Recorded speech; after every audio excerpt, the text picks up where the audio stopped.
Good morning everyone, welcome back to my channel. So today's video we're carrying on with the fantastic project of vintage sewing techniques. Now if you remember and you've been with me a little while, we've been working through different prompts provided by Susanna, who has the channel Vintage Blend Studios. Now in her Etsy store and on her website is just a nice simple little prompt patterns that is very reasonably priced, which gets you inspiration to start yourself your very own project. Susanna has done this as a set of 9 to make a wall hanging, like 9 images, blocks so to speak. I decided to make it into a journal so that I can pick it up and have a bit of a flip through that might inspire some different, thoughts when creating something. So in the previous 9, we have done a centerpiece based on this hexagon. So my interpretation was that using the hexagons and sort of pushing them back into the background, and the vintage sewing techniques was the prompt, I guess, to start it off. We did a cross stitch prompt. We did English paper piecing. These little guys, I was inspired by an artist that showcased his quilt earlier in the year in a UK quilt fair, and the little pieces of paper that you use to create your hexagons he left in there. So I went hunting and I found some papers out of some packs that I bought from Rachel Roxy Creations, who's a fantastic retailer on Etsy if you want some vintage, very old antique papers. She also does from time to time Florentine papers, then added some Tim Holtz fabrics to create that piece. Now if we keep flipping through, cut work. Now this was a bit daunting, but I thoroughly enjoyed it in the end. Susanna provides you with a pattern, which I can't seem to see in my hand at the moment. And after I got into it, I just went for it. Looks like my pattern's gone walkabout, but the pattern was this little rectangle here, and then I enjoyed it so much I extended out and just had a bit more of a play by adding more flowers. So that was fun, and that's an actual piece of cut work that I included just to show what it probably should look like more so than that. Now then we went on to ribbon embroidery. I had an existing piece and then I just embellished it with beads, more embroidery, added more stitching, and then collaged around it. So just something a little bit different. Then we went into log cabin. That was June. Log cabin. Vintage sewing accessories. That was May. That one there. So I got some old bits and pieces to build up the whole scene of, vintage sewing. Then we explored crazy patchwork. So that was my crazy patchwork. I kept it pretty simple, didn't get too crazy, and just try to keep that slow stitch element about it, where it's, more of a combination of numerous techniques, but then the classic crazy patchwork where they embellish all of the seams, embroidery. So, and then the final one was needle turn applique, which I haven't done for ages either. And Susanna did the little cup and then couched in the scissors, and then that was her 9th block. And I did a little mannequin with a little corset on it, stitched onto a background of just running stitch and layers and layers of textures. And that was the end of the program. So with a bit of badgering, I said to Susanna, please let's go forth and do some more. So she has kindly come up with a few ideas. Now on her channel, you guys, I believe, were throwing in suggestions of what you thought could be some future pages in my journal, because I thought, oh well, it's the end of the program.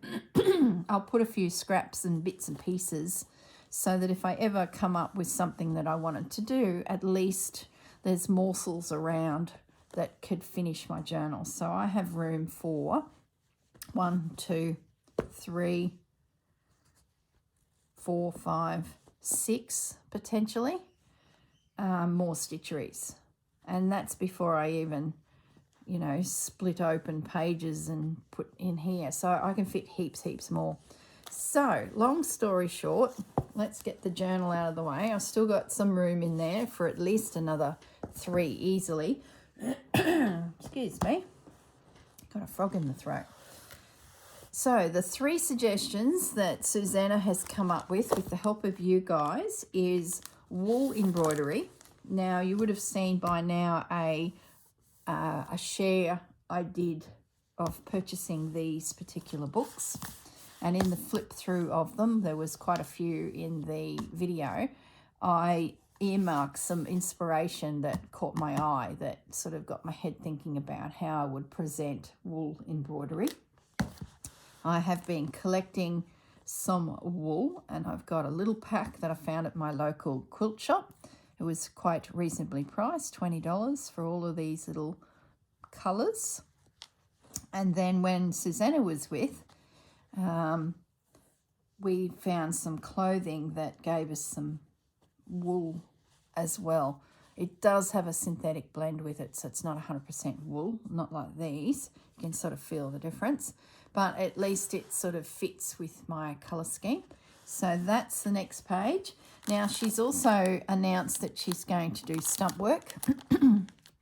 Now I picked up this little kit at a a thrift store,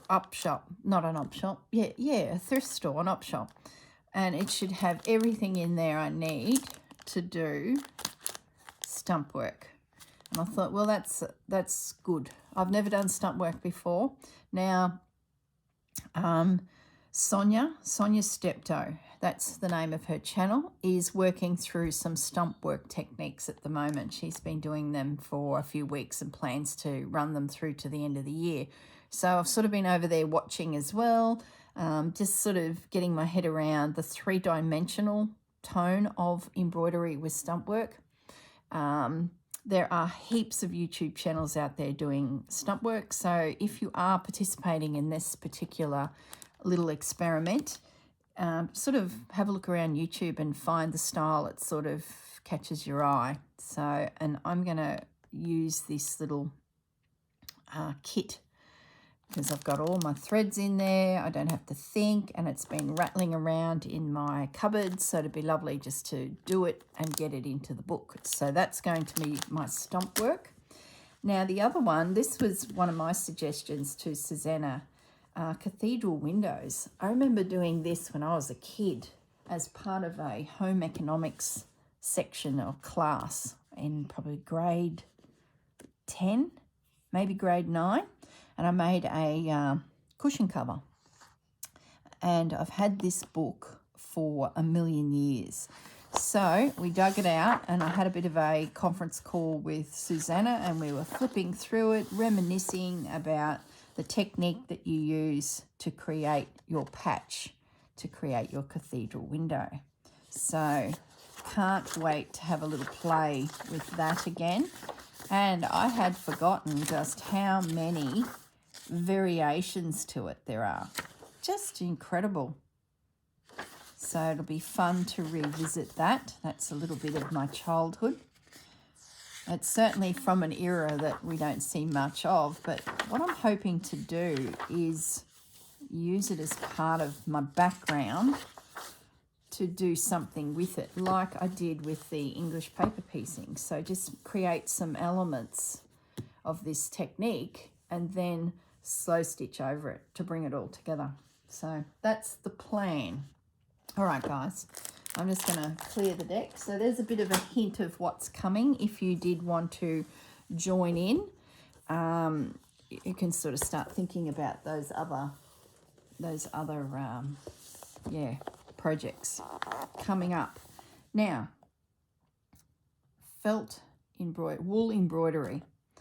So when I was flipping through this, I was really inspired by the technique used with this, where you cut away to expose colour underneath. Now, let me grab my 52 tags. Now, the first time I played with this technique was actually when Anne Brooks did her 52 tag challenge, which was fantastic because you created a little tag and explored, you know, a technique. Now there was, in amongst all this, let me just come up a little bit. So in amongst all this, like the English paper piecing, tiny little guys, but on a tag, we did this cutaway idea. It's probably got a technical name, but at the moment I'm just calling it cutaway. There it is there. Can you see that tag there? So there, I actually cut away this corner so to remind me how this came to be. There was a dark fabric, another fabric of green, another fabric of green, and then the top. And you trim your leaves back to expose the different colours underneath. So that is where I first did it. And let me pop that back. See, I'm creating a mess already. Just bear with me, guys, as I put my craft room back together because everything just fell on the floor. All right, let's have another look at this. So the plan is to create a scene that I cut away to see the wool or some fabrics and then do some embroidery on top of it, hence the wool embroidery. So that caught my eye. Now I did ear tag, yep. So yeah, okay, all right, let's put that one to one side. And then in here were some things that also caught my eye. Now I don't know if my piece will have room for a bird, but I do so love him, and I love how he's just very simple, and she's provided the templates, so that'll be really handy. Wool embroidery, I think, is going to be quite imposing and overpowering and strong, so to have a little hint of a bird would be nice. So we would need a little bit of air for him to be in. So something plain on the page. And then, what did I spot here? Oh, this is just using different textures to create the leaves. Because then I thought, if we do a branch with a little bird, some of the leaves are cut away, some of the leaves are embroidered, and some of the leaves are quite textured. Let me have a little look here. What caught my eye here? Oh, just more examples of leaves in felt that are embroidered. Let me bring that up to the camera. See what I mean? It's just stitches and stitches. I think that's enough inspiration for now because my head is spinning. That there, I really love this idea. Now, I picked up this wool, this yarn at an op shop. And I thought maybe I could use that to create my branch. It's all got to be very textured, this piece, I think. So wool, wool, wool, and more wool. All right, let's see. Let's get started. I'm not sure how many videos this will end up being. We need a piece of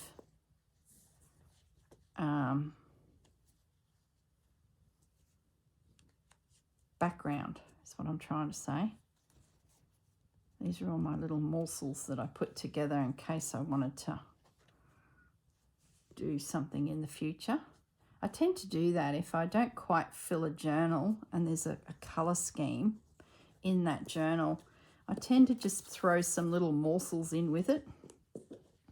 It's like reinventing it. Oh, well, finding treasures down the track. Let's say it took a year to get back to the journal. Well, then I have all these little bits and bobs waiting for me, and it's so much fun. It's like finding it again. So I'm just having a look at this. Is my template, my base. I just want to get a feel for the size, because I have a tendency to go off too big, but I think that is a really good size. So I can play a little bit. So I've got a bit of a bird theme happening in this journal, and it's got a bit of a dark, grungy undertone to it. Okay, so I don't have a lot of space. This will be interesting that I can make it all fit without it being a clustered mess. So let's unwrap our little wools. Get rid of the little tag. See, even that string, we might be able to use that. It's got a branch-like feel about it, doesn't it?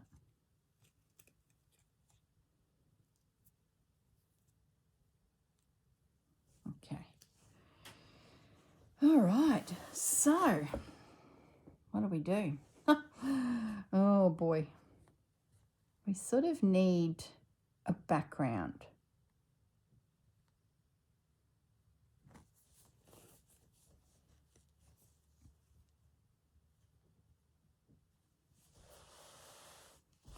I'll just have a look at these pieces.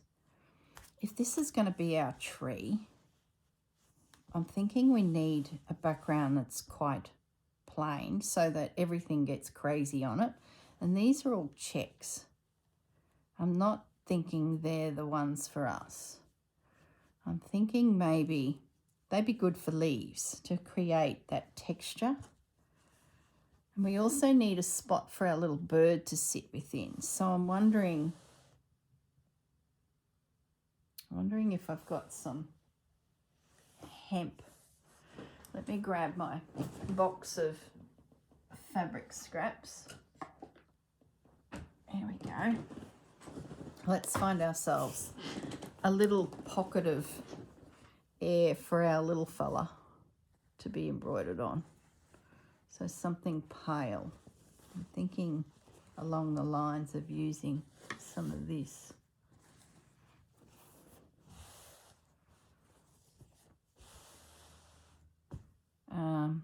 Let me have a look at that little bird, because I do like him, but he might be a bit, they might be a bit big, the ones that she's provided, the templates.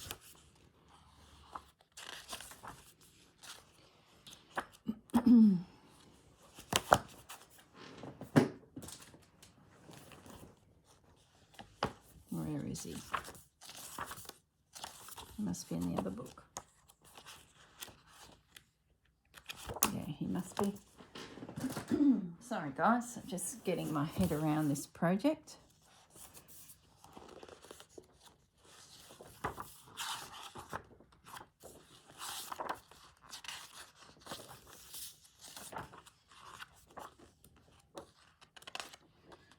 Where are you, little bird?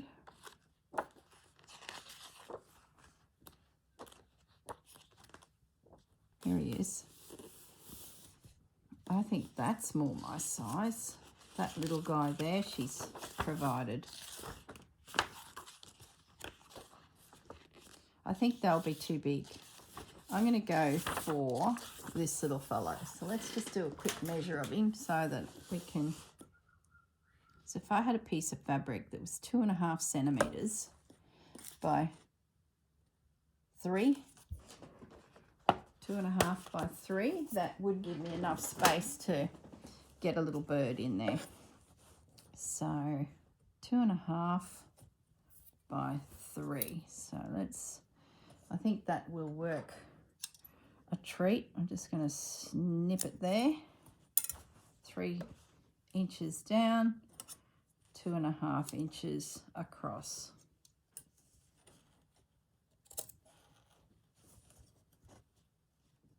Doesn't have to be exact, but exact enough is good enough.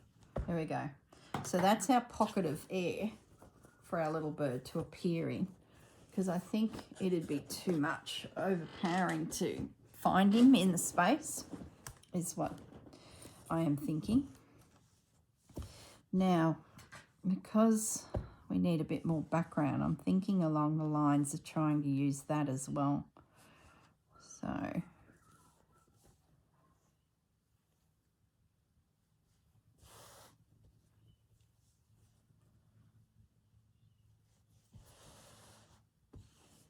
and they'll still be seen. You bring that down, bring that into there for the little bird. I'm sort of picturing the branch coming up and across, and little bird will sit there. I think that will work. So let's just get this trim back.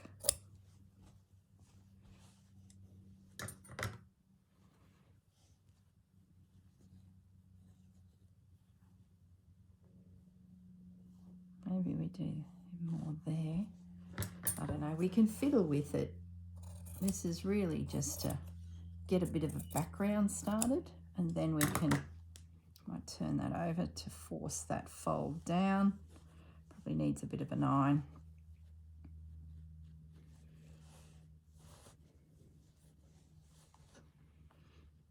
Now we could do with something peeking through. I don't even have my pins in here with me. I'm thinking we put some lace or something there. Like, I can't help myself. I'm just looking across at my scraps of lace. Oh, I like that corner. Yeah, let's do that. Let's have that peeking through. That's something a bit Corrine. She's got to have her little crocheted bits somewhere in it. And that's going to give us that corner. And I like that our eye is, you know, heading in that direction. Okay. So what I'm thinking I might do now is pause the video, go and get my pins, needle and thread. Oh, hang on, Ducky's here. It's all good. We don't have to go anywhere. He's usually sporting a few pins in him. And he's got some needles on top of his little head. Now, I guess if we're going to cut away to expose a leaf underneath, we probably should take that into consideration now as well, before we go and I'll just move this over a bit.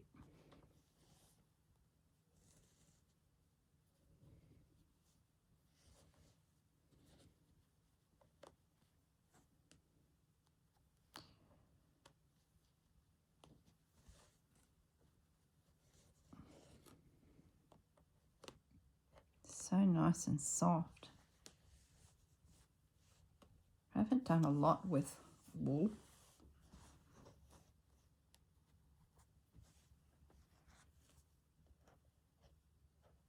Okay. That's pretty good. Now I wonder if I've got a chalk pencil here, because those heat friction pens, they're just not going to hold up on this fabric. So I'm wondering if I've got my chalk pencil nearby. That's a paint pen, that'd be a disaster. Fabric marker, I think that's it there. Remove with water. Yep.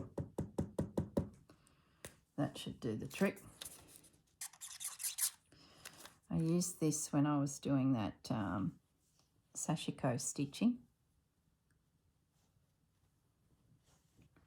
Okay, so we need a tree, a branch of some description. We won't come from the bottom. That to me just seems a little bit obvious. We might just, I don't even know if this pen will actually get us anywhere in particular.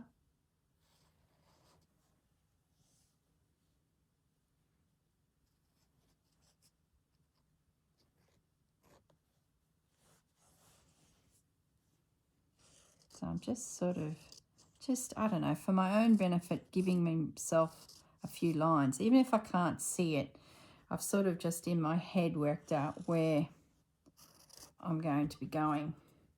So I guess now the thing is to pop in underneath all of this a few little morsels of fabric so that when I do cut out the actual leaves,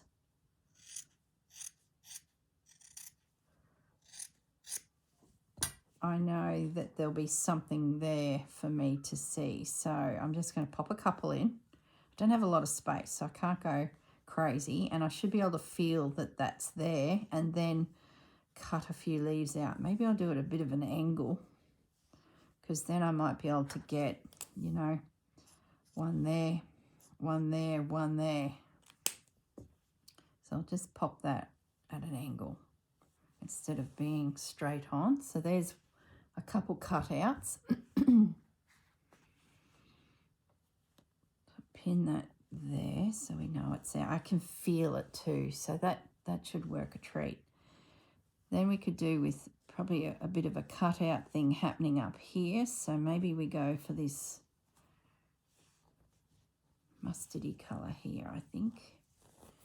It's a real autumn tone about it. So let's just nibble out that guy. And we'll pop him in under there. So he's ready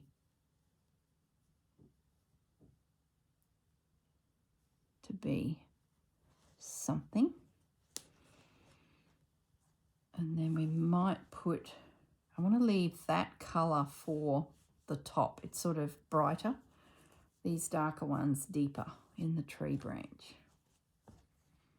Maybe this guy. Maybe use those on the front. So let's put a little bit of a square or rectangle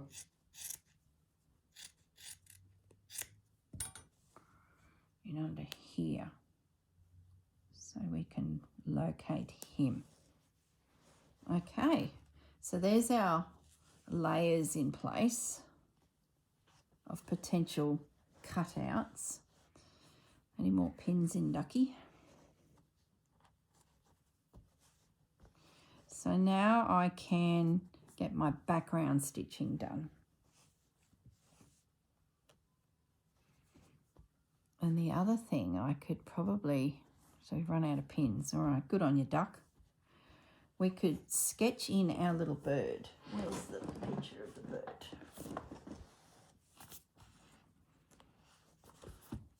Because that could also be stitched in the black thread. There he is there.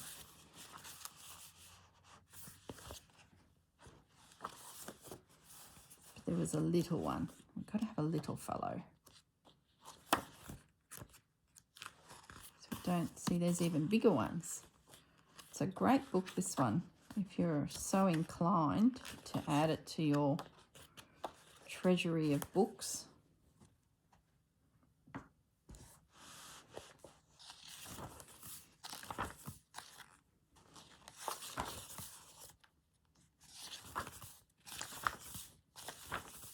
Gosh, you can do so much with them. You can embellish them with threads. She's stitched layers of texture into the little bird itself.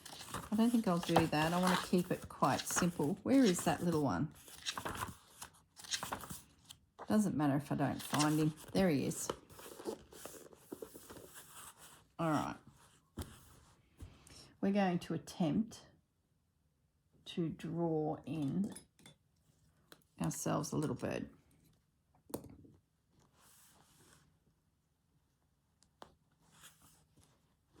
Okay, so let's, I seem to be glancing more at this fellow. So let's get our shape of our body. Please draw on there, yep. He's got a little whippy tail.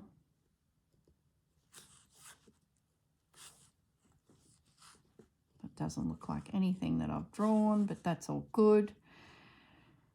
Okay, then he's got a little bit of a head thing happening. He's abstract, all right. Let's just say that up front. There's a little beak, little eye, got a little crest no doubt he'll get out of control when it comes to stitching him. I'll be doing all sorts of few lines. So that's him there. He's quite a free moving little bird and some little feet. There we go. There's our inspiration. It's good that she's provided these little patterns and sketches for us. Get us started. His tail's a bit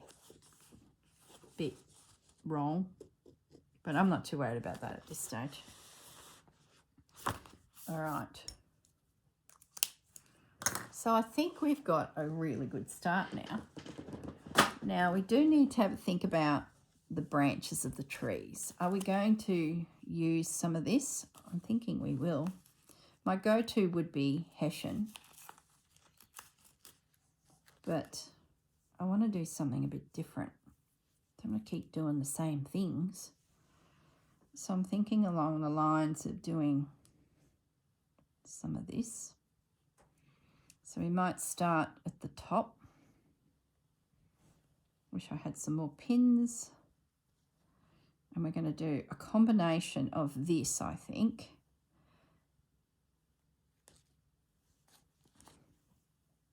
Yeah. That'll work. Just snip that off of there. It's supposed to be abstract too, like we're trying to be a little bit looser with our collaging. Might be able to tuck that under that pin.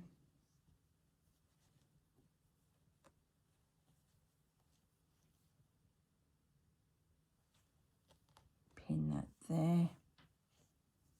Use the pins to hold everything into position. So we've got a bit of a movement. And we'll do another one up to there. And off the page.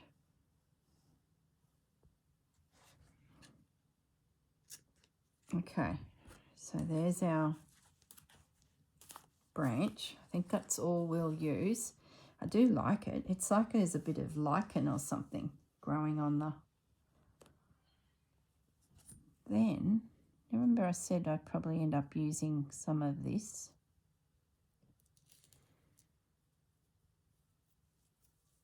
I think this will also carry on through as well, just to add more texture, and they can be more branches coming off of it, but we'll get to that. We're definitely going to use it. So I might grab some needle and thread, probably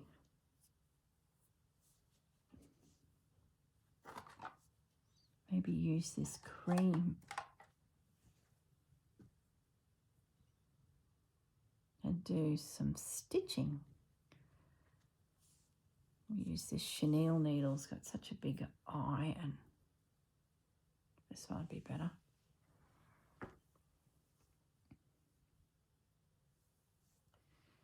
Okay, this is quite fine, so that's good, I think, because it's not going to overpower my piece, I'm thinking.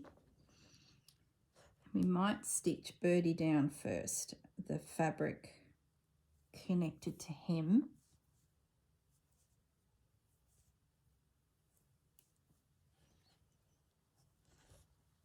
And in turn that'll catch that piece.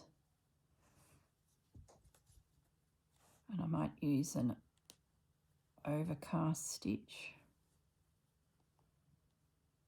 I'm thinking I want to make him a bit of a feature and frame him a little bit. I probably could have used a chocolate thread too, but I think I've got enough going on that I just want to subtly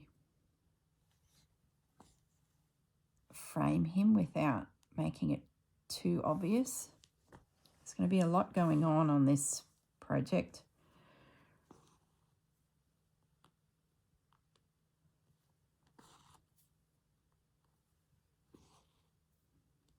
There we go.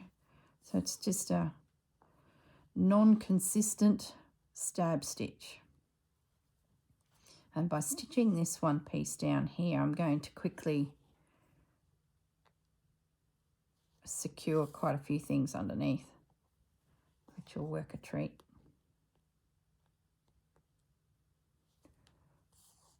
So far, so good. I'm happy with this.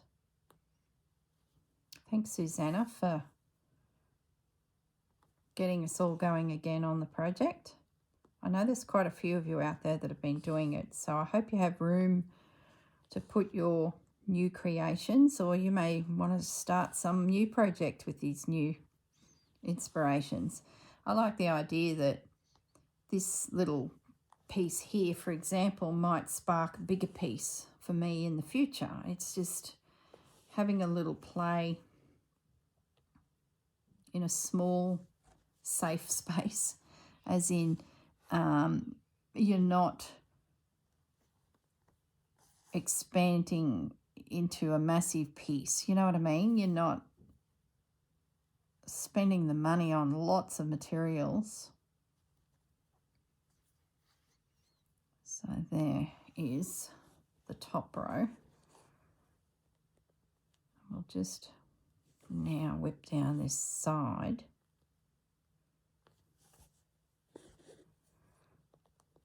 I like the colour cotton. It's like a heavy cream, a buttery cream, and it's really working well. It's blending in nicely.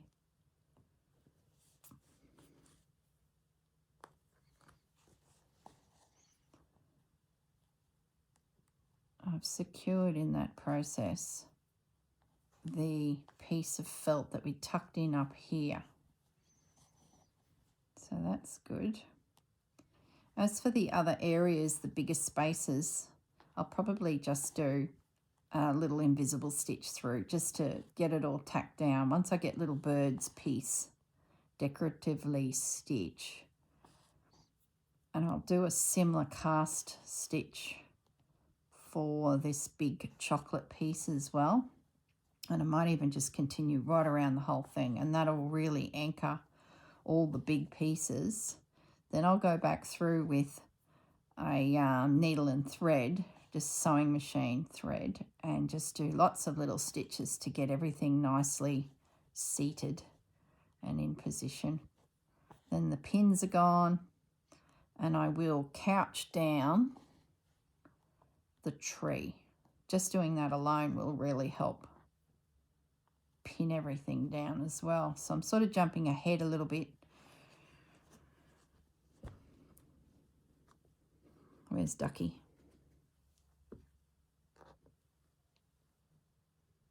Helpful little fellow, isn't he? I've got a few pins there in my hands just then, so I should probably stop for a moment. I don't think I want Birdie on this branch. I'm going to use this branch to sort of head down and catch those leaves, I think.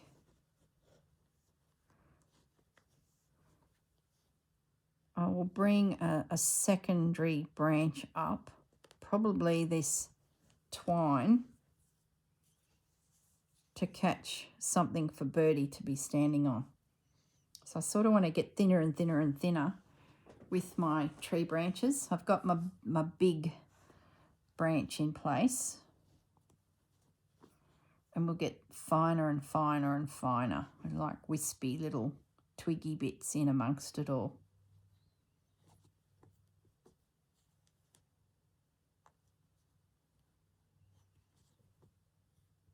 I'm running out of thread. Probably one more stitch and I better give up.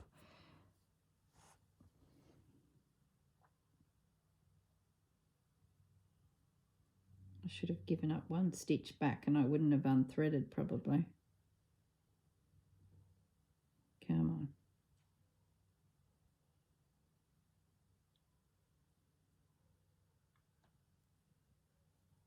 There we go. Let's get that through to the back. So I always tend to put a piece of calico on the back of all my work. It just is another layer, yes, and thickness, yes, but it helps me to stitch into it and gives me a really good surface. I really enjoy having that thickness to my work. Sort of makes it feel quite quilted. It does bulk your book up. And I might find that even though I've got 6 pages left in that journal, I might find that I can only fit, you know, 4 because pieces, you know, are a little bit thick.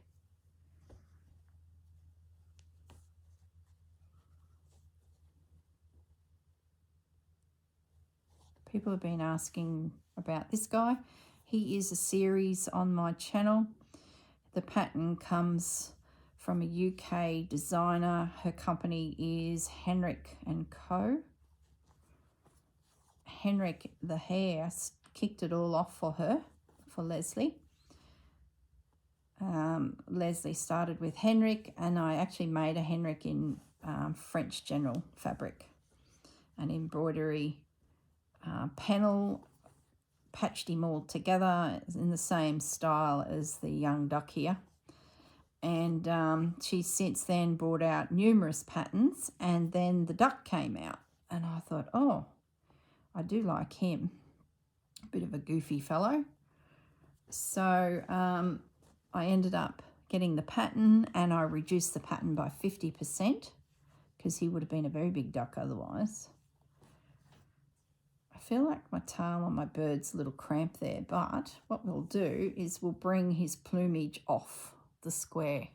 I think that'll look really neat, so that we're going past the patch of which he's standing in. Should be really cool. Yeah, so Ducky came along, and I've made him into a pincushion. The pattern actually has legs on him so that he stands up high, but I've not done that particular wiring and just had him so he sits on his little tush. And he's now my little pincushion. He's good because he goes everywhere with me. If I go into the lounge room to watch a movie and do some stitching, I just grab him by his throat and cart him in. So nearly around to the beginning, and that now has secured a lot of my little fabricy bits. So I'm just going to keep stitching. I hope you're stitching too, or you might have your earphones in and you're vacuum cleaning or cleaning a cupboard out. You're so funny. Some of you telling me what you do while you're listening to me yabber on. I do the same. I put earphones in and pop a video on. You know, a YouTuber. I often do it with Rachel and her journaling videos, Roxy Creations. I find it hard to sit still for long, so, and I sort of get the impression I sort of know what she's doing and her style and that, so I just listen and I can sort of envisage what she's doing, and then I'll swing past the TV or the phone and just have a little look, and I'm like, oh yeah, well, that's not what I imagined in my head. So it's quite interesting to see what my mind thinks is being created by an artist as I'm vacuum cleaning. So I'm just going to run a few little stitches, I think. I might just do this little bit here, and I'll use some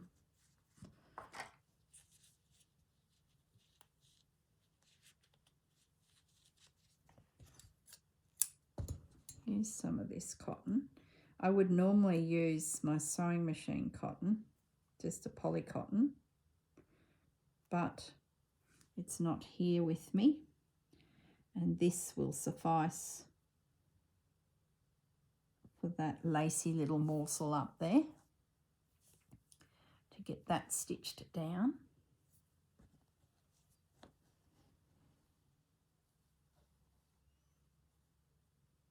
I love doing pieces like this, just collaging down something, a couple little elements that you've got in your mind. How do you work them in together? Explore some techniques from the yesteryears like cut work. I just love it. Just creates interest. to your piece. Oh, my tummy's rumbling. I can hear my husband. He's fiddling around in the bedroom. He's going to appear any minute and we can make some breakfast. I feel like I cooked breakfast this morning. I usually don't eat a lot for breakfast, you know, cereal or some fruit or, you know. I mean, as in not a cooked breakfast every morning. Not like when I was a kid growing up on the farm. You know, you start work. Well, Dad did, Mum did. They'd start work at daybreak. They'd have, you know, a coffee and piece of toast, and then they'd head out. And they would have milked the cows back in the day, or now just, you know, down the farm to do some chores. Dad prepares vegetables for his roadside stall. Then 9 o'clock-ish, he's back at the house, ready for breakfast. And that was always a cooked meal, an egg, some form of meat, whether it be a small piece of steak or bacon or mince from the previous night. There was always a protein in it. And then a bit of fruit. And it was just, it was the best time. I just really enjoy having that nice breakfast when the family all sits around when you're a kid. Can't do that so much now because I don't work the amount of work that my parents did. So to have that big, heavy breakfast, that was calories that Dad needed to get his day started. So important. Where for me, that's just ridiculous. But then there's some mornings, I don't know, I wake up, especially if I've had a fairly lean day prior, and I get to this stage and my tummy's rumbling. But usually, you know, it doesn't really happen because I've eaten too much the day before. And I certainly don't have that physical output that you do, A, when you're a kid, and B, if you're a farmer. My hubby's actually heading off for overnight trip up to our house to meet some contractors. He's going to scoot up to Burrum. So I've got 2 days by myself. He'll be back tomorrow afternoon. So we might cook a proper breakfast this morning and that'll tide him over until he gets there. It's, you know, a good 3.5 hour drive. That'll save him stopping. He's all fueled up, so he can just drive straight through, ready for his appointment. Okay. Oh, there's nothing behind there. Let's see if I can at least get a stitch in. So that whole corner now is nice and secure. The only last thing I might show you is what I'll do to this chocolate piece of felt.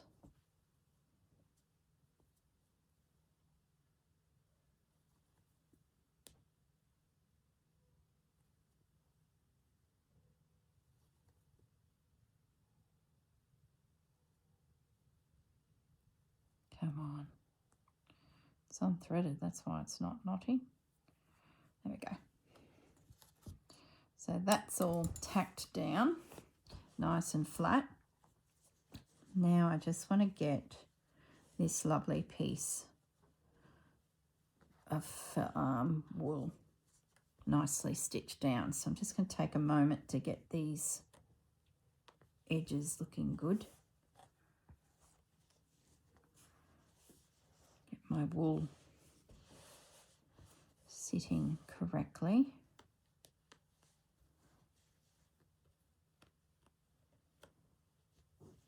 There we go.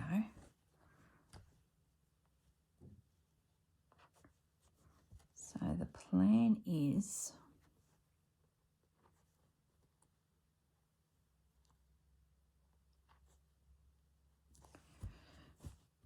I'm thinking I'll come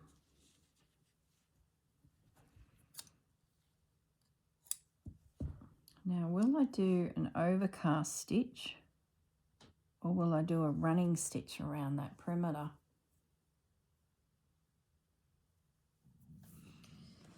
I sort of feel like it needs to be, oh, my stomach. I hope you can't hear that. Oh, my goodness. What's the time? Oh, we've only got 10 minutes. Like, pull it together, girl. I'll just do a little bit of overcast stitch. I sort of feel like it suits the piece, that rustic stitch, primitive stitch. Yeah. I like how it's loose. Not loose as in thread loose, but loose as in the tone of which I'm stitching.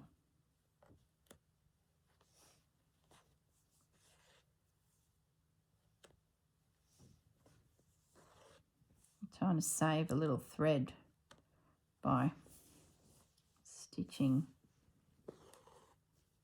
going sideways to come up. Not that I need to save the thread, but it is one way. If you've only got a little bit of cotton and you really want to use it, scoot sideways instead of doing the wrap, so to speak.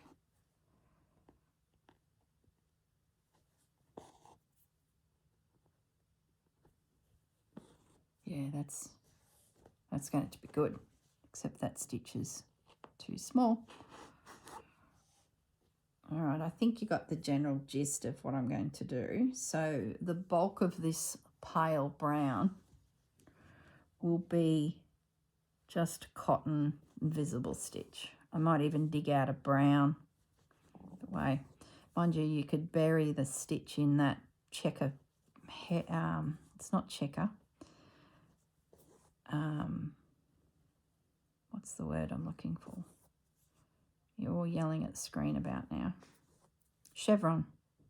It's got a bit of a chevron feel about it, that basket weave looking fabric. I'll just skip the branch for a moment, just in case I want to adjust where it's laying. Yep. Just scoot down there.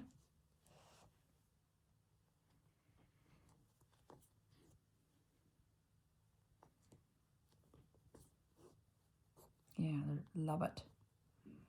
Love it.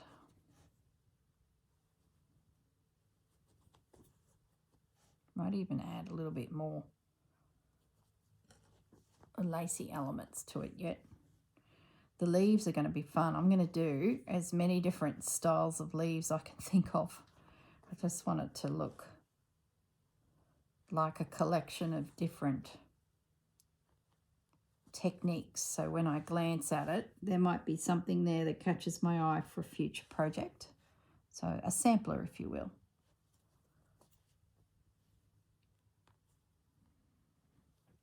All right, so I'm officially off the background now. So I'm just going to be pretty much stitching the felt itself, the wool itself. There's nothing there behind. So it's more of a decorative edge now as we scoot around. So I need to end that off.